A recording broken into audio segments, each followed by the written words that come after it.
Welcome to the C-Files, ladies and gentlemen. Thank you for joining us.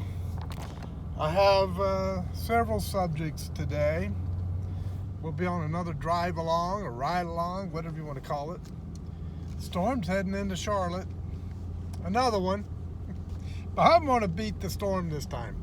So my goal is to get home before the storm hits. So I was scanning some things today in the information bin and came across this. U.S. intelligence agents are saying that we could have a terrorist attack or some kind of an attack by Hezbollah either on our overseas bases or even in the continental United States. The second subject's going to be Disease X. The third will be something that Ben Carson had to say in Iowa about Trump. And then finally, we'll talk about Hertz and their electric vehicles. So let's begin with Hezbollah.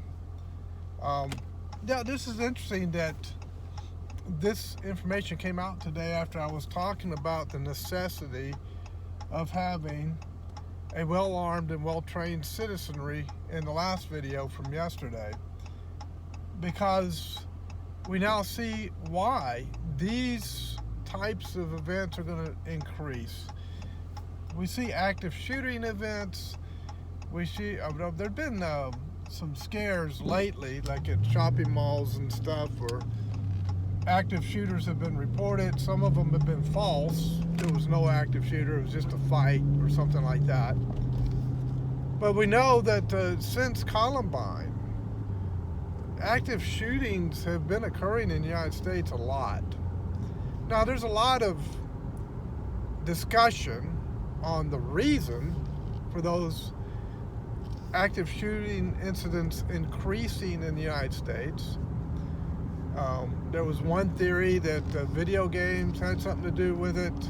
There's a psychological effect.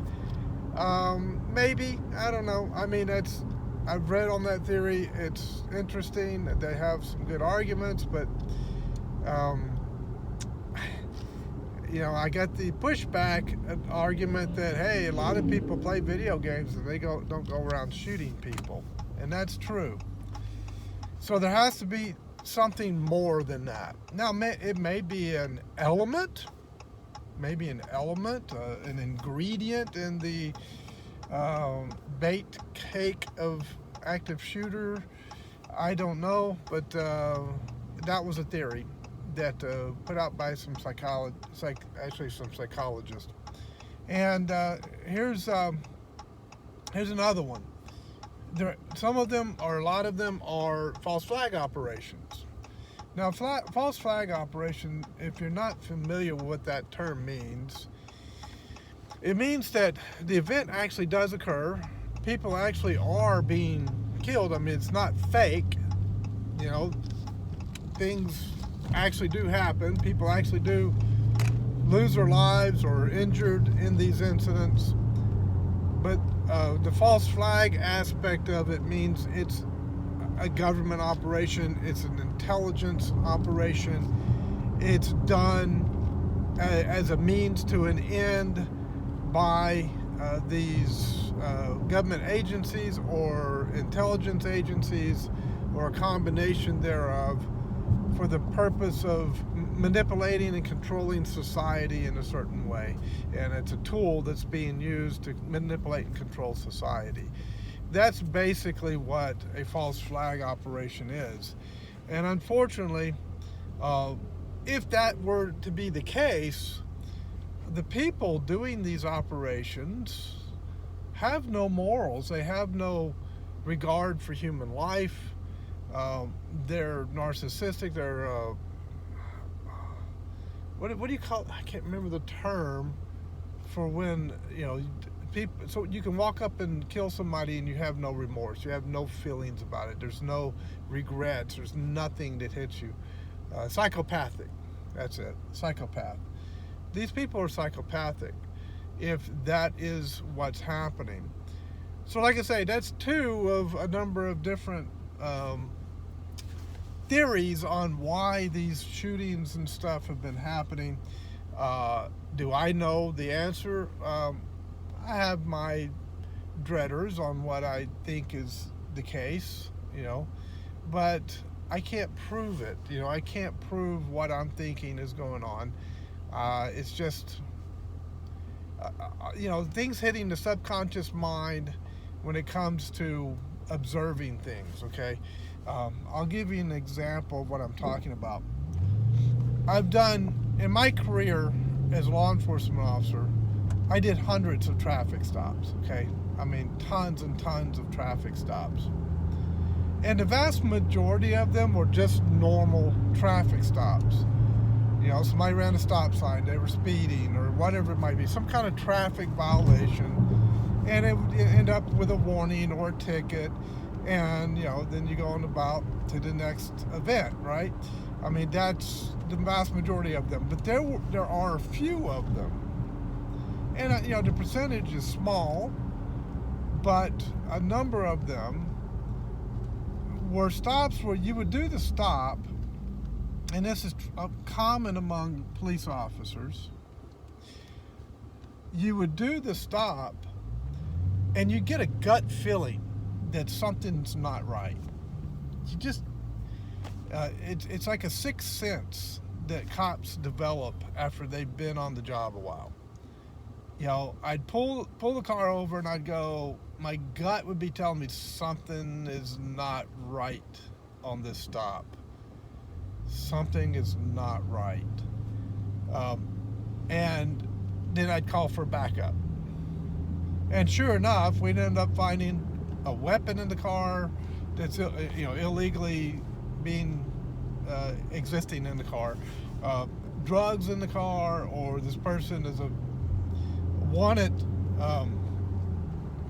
felon, considered to be armed and dangerous, has warrants, he's on parole, and as someone who's on parole from armed robbery or murder or something like that, and he's not intent on cooperating. Okay, sure. I mean, the accuracy of the gut feeling was amazingly high, and I believe I don't think there's any magic to it. I think basically what's happening is you do the stop. You're observing the car even from the beginning when you're saying, okay, I'm going to have to stop this car. You're already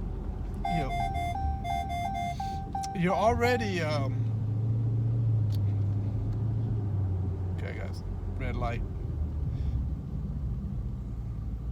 I have that thing in my car where it freaks out if a car's turning and I'm just getting a little bit too close to the car for its I've got one or two car distance, car lengths from it, but it freaks out and brake, and it makes that noise, Anyway, I digress. So you get these gut feelings, and what it is I think the subconscious mind is picking up on cues, on body language and looks and behaviors and speech impediments or speech,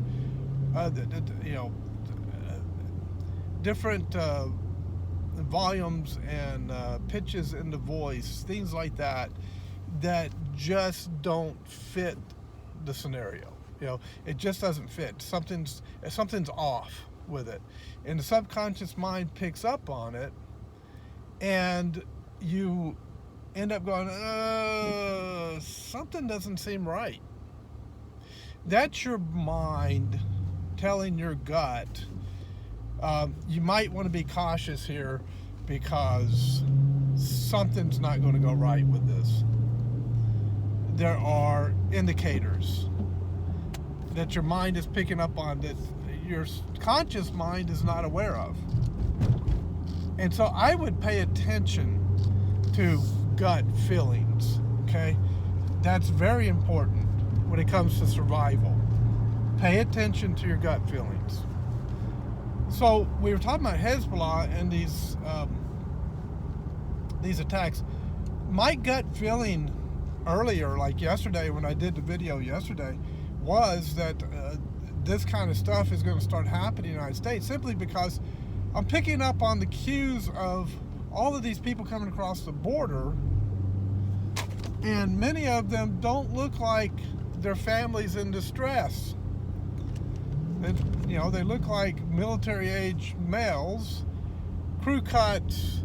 The way they're walking, the way that they're carrying themselves, the way they're talking, doesn't scream desperation. I'm coming to America because I have a horrible economic condition and I need to come there for a better life. It's not even close to indicating that. When you see these people interviewed, where people go down and interview and put it on BitChute or Rumble or YouTube, and you watch and you're listening and you're going, something's not right. Now, are there some people coming across the border that are in need? Yeah, there are some families that are in distress. I'll tell you what else is coming across the border. A whole lot of human trafficking. And whereas Trump would vet the people bringing children across the border and saying, is this really your child? Or are you just a trafficker bringing this child in to become a sex slave or some other type of indentured servant, and then separate the child and do the investigation, find out that these people are traffickers, arrest them, and rescue the child. The Biden administration decided, nope, we're not going to do that. We're just going to let them traffic these kids in here all they want. And what do we find? A tunnel in New York, right? Tunnels in New York where these kids are being trafficked, and where these kids are being abused and all of that, right? So, trust your gut feeling on those things. Well, my gut feeling is that these military-age males are not here to assimilate into our society.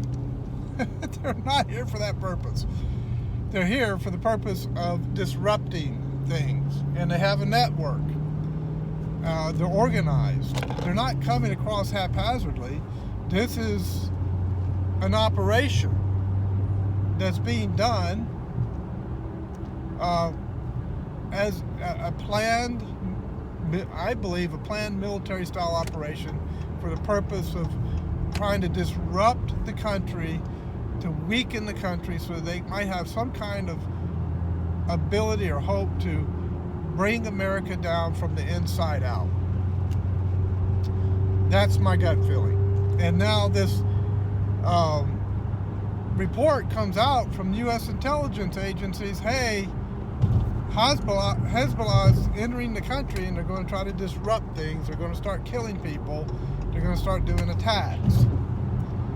So my gut feeling yesterday was, let's talk about the need for a well-armed citizenry ready to take on deadly force against them, with deadly force against those who are trying to kill them.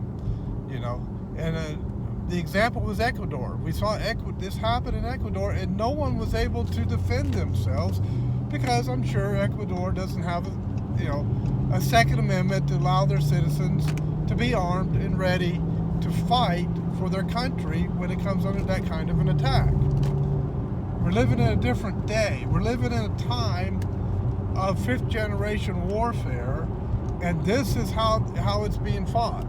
Okay, this is one of the examples of how it's being fought. There are many different ways it's being fought. Psychological warfare. It's being fought in the media, in churches, in businesses, through the DEI. DEI is a part of fifth-generation warfare, folks. Diversity, equity, and inclusion departments in universities and these corporations and so forth. That is a fifth-generation warfare weapon.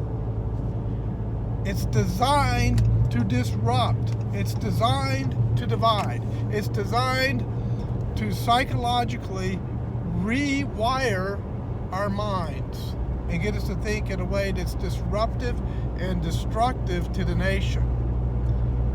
It's warfare. That's what it is. And it's amazing how many people have not picked up on that.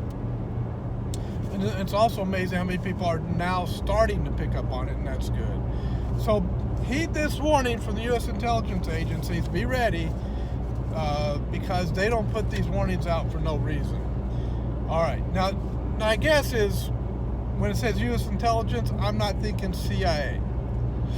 I'm thinking military intelligence. Okay, here we go. Subject number 2, Disease X. On January the 7th, wow, did my voice just crack? Wow, okay, anyway. On January 17th, there's going to be another meeting in Davos, and all the globalists will be there. Klaus Schwab, the head of the World Health Organization, and all of the important players. And guess what they are going to be discussing? Disease X. Here we go again, folks. Did I not say they were going to try to come up with something like a pandemic or an EMP burst or something to disrupt things in 2024? Of course they... Wow, cracked again. Let me get my voice together. Of course they were going to do that. It's an election year. I mean, this was a no-brainer. It's an election year. They're going to disrupt. They're going to try to throw us off. They're going to try, everybody's talking about the Epstein list, right? Oh, the Epstein list, that's a distraction. So you're not thinking about this other stuff that I'm talking about. So,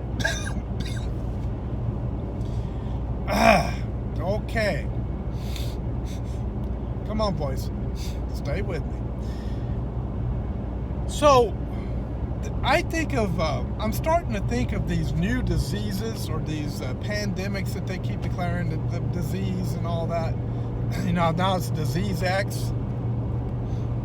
Here we go with another possible role play like they had with, what was it? I keep saying Project 21, Event 21. Event 21 is what it was called. That's the one they did before COVID. Now, what? They're going to do another one for Disease X?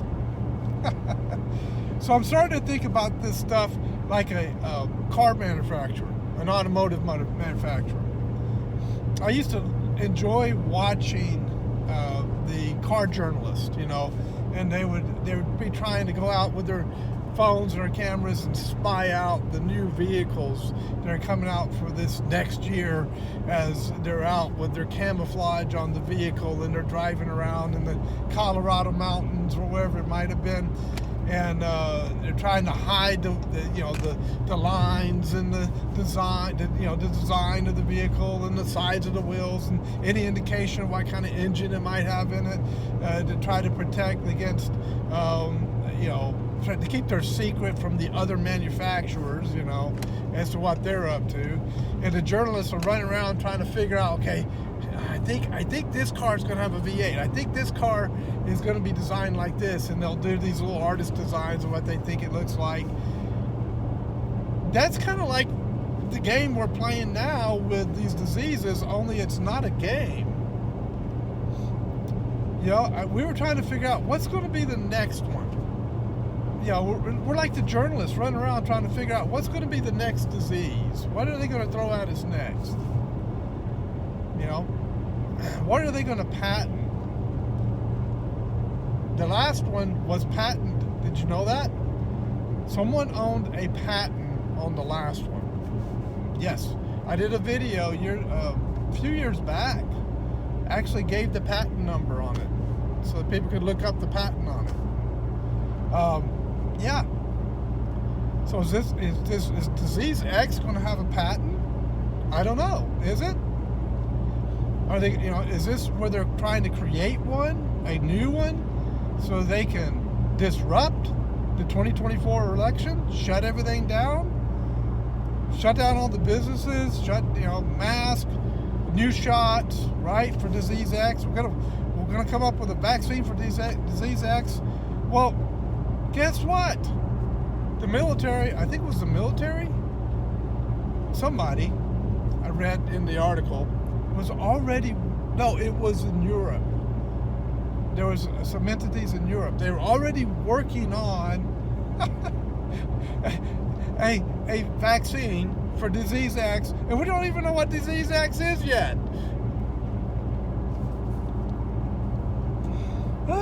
So January 17th, Davos, here we go. They're planning the next attack, okay? Here we go. Ben Carson.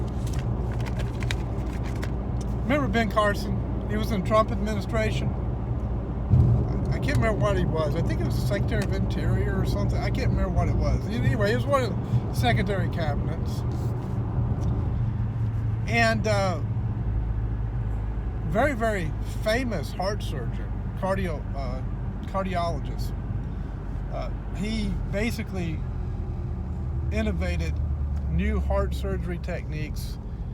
He was the first one to do a heart transplant, I think it was. Anyway, just brilliant man. Well, he was in Iowa because everybody's focusing on Iowa, right? The election, right? The primaries. Iowa is the big deal right now because of the Iowa caucus. And he gave a little speech, and one of the things he said in the speech was the following. Let me make this right turn.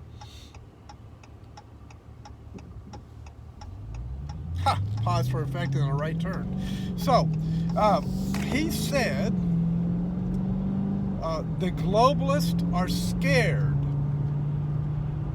because Trump knows who they are. Now, what in the carnation is that supposed to mean? I know what it means. I think I know what it means. But I'll leave that up to you. I'll say it again. He said the globalists are scared because Trump knows who they are. Think Gen 5 warfare. Worldwide, by the way. And by the way, BRICS, the BRICS nations were forming their own economy. You know what that is? It's not what the news is telling you. They're not trying to take the United States down and kill the US dollar. That's not what it is. They're trying to form their own economic system to try and break away from the globalist economic system. They don't like the globalist. And they don't like the World Banks controlling their countries. And they're fighting back against the World Banks and the globalists and Davos and Klaus Schwab and all the World Economic Forum, all of that. They're fighting back against them to try and break their nations away from that draconian control of the Western World Bank economic system. That's what that is. All right, moving on. The last subject, Hertz rental car. Now, if my voice doesn't keep cracking like I'm a teenager, like I'm a 14-year-old trying to get my man voice. Lord help me. But anyway, I think it's just the remnants of, having probably the flu, some kind of nasty bug that went around here. Anyway, natural immunity, by the way. I didn't do anything but natural immunity to get over it. So, we were talking about Hertz rental car. Hertz was they wanted to be the leader in electric vehicles, right? Renting electric vehicles. They wanted to be ahead of the curve. They were going to be progressive, right? They're going to save the planet. They're going to use that as a marketing scheme, right? We're saving the planet because of electric cars. Come rent at Hertz, right? Guess what they're doing? They're selling their entire electric car fleet, getting rid of it, and going back to internal combustion engine vehicles. Didn't they watch my video about electric vehicles? And a whole bunch of other people out there talking about electric vehicles and how horrible they are? I guess not. I guess they got a bunch of DEI indoctrinated woke executives in Hertz that were, virtue signaling to save the planet. And once again, as Dr. Steve Turley says, go woke, go broke. They got their heinies kicked.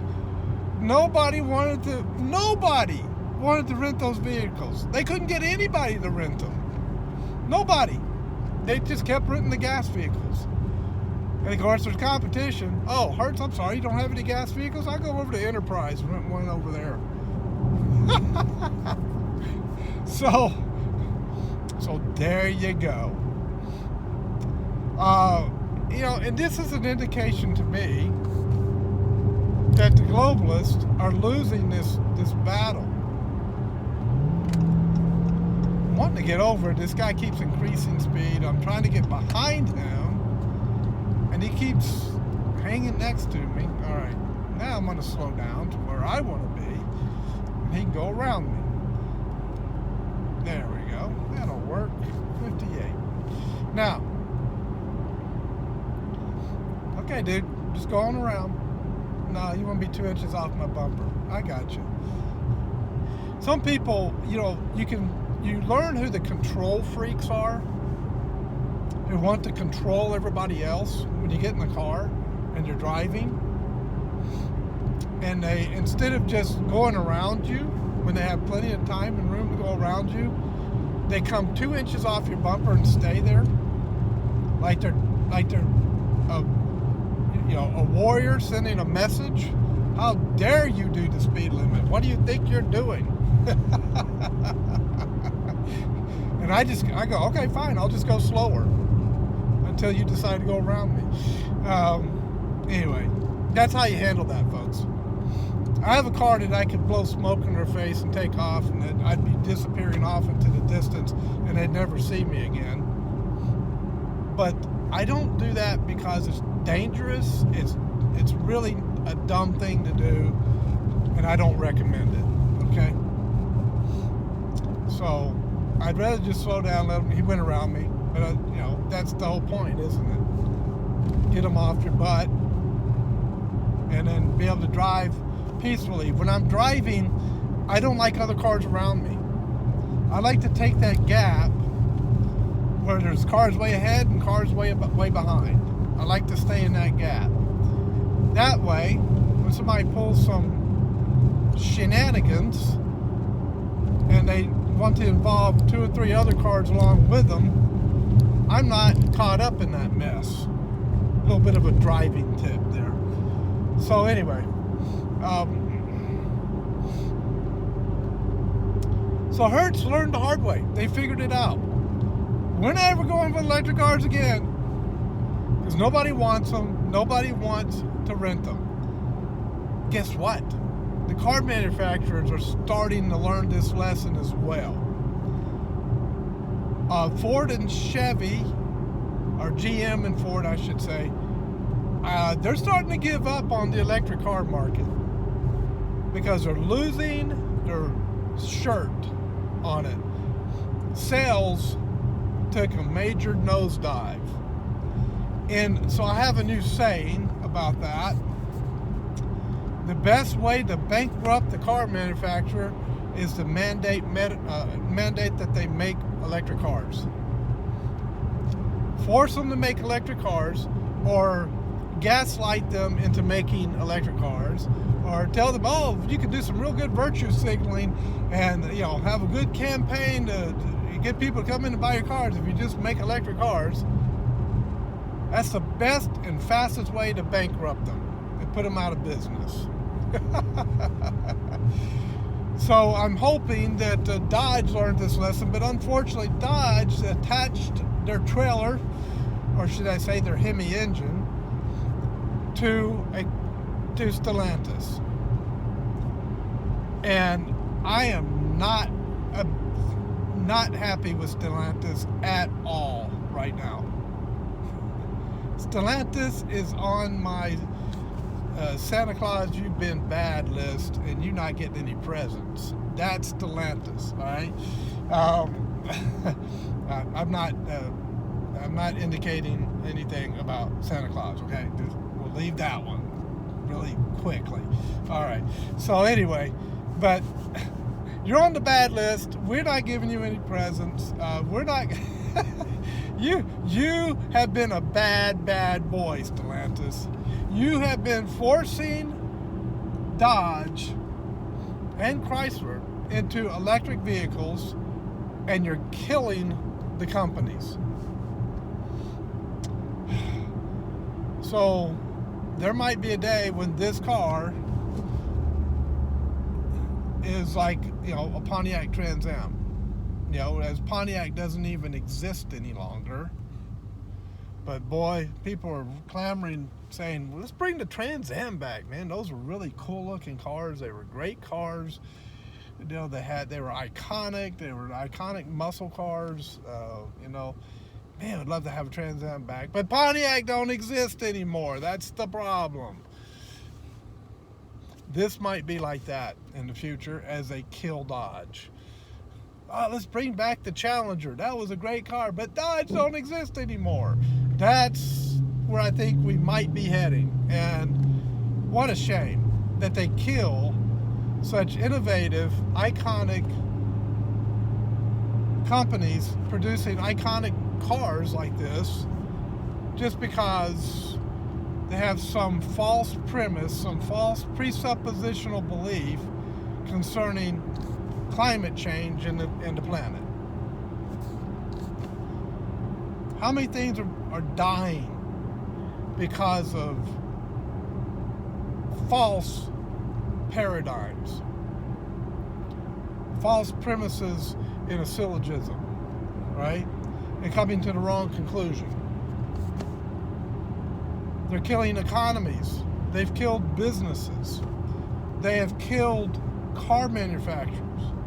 They have killed people because of these false narratives concerning climate change.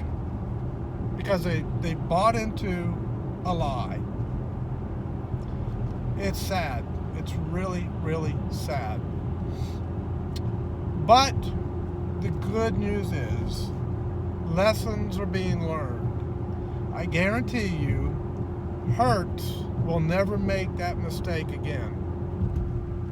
They won't make that mistake again because apparently their company actually does want to survive.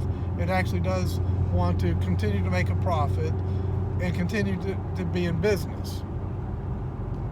Apparently there are corporations out there that really don't have that desire. They just want to die. They want to commit suicide, right? With electric vehicles. They want to commit suicide with DEI departments and trying to push wokeism onto the public or trying to push satanic agendas onto the public. They just want to die from suicide doing that. So corporations, if you want to kill yourselves, you want to kill your corporation by trying to push Satanism onto us, or some redefinition of the family, or some redefinition of how God designed us to be male and female and nothing more, or something of that nature, then fine. If that's what you want to do, then you go ahead and destroy your corporation by doing that. I will not be weeping. I will not be shedding any tears for you. Okay? I mean, stupidity usually ends up in a miry pit. We'll just put it that way. So if you want to be stupid, kill your corporation, okay. There's plenty of other people that would like to start a business and take your place. So I think I think the internal combustion engine is not going to die. It's going to continue on as the globalists are being targeted by the people, because the people are sick and tired of their agendas. And the globalist empire, well, let's just say the dam has many leaks and it's about to break and the flood is going to go. Okay? Or what's that Led Zeppelin song? I know I'm a Christian. I shouldn't be listening to Led Zeppelin. I got you.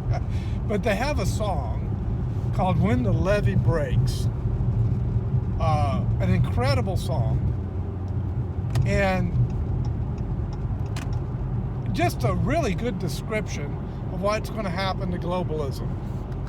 The levee's going to break and things are going to get really bad for the globalist. I firmly believe that. Let's just say I have a gut feeling. God bless. I'll see you next time, guys, on the C-Files.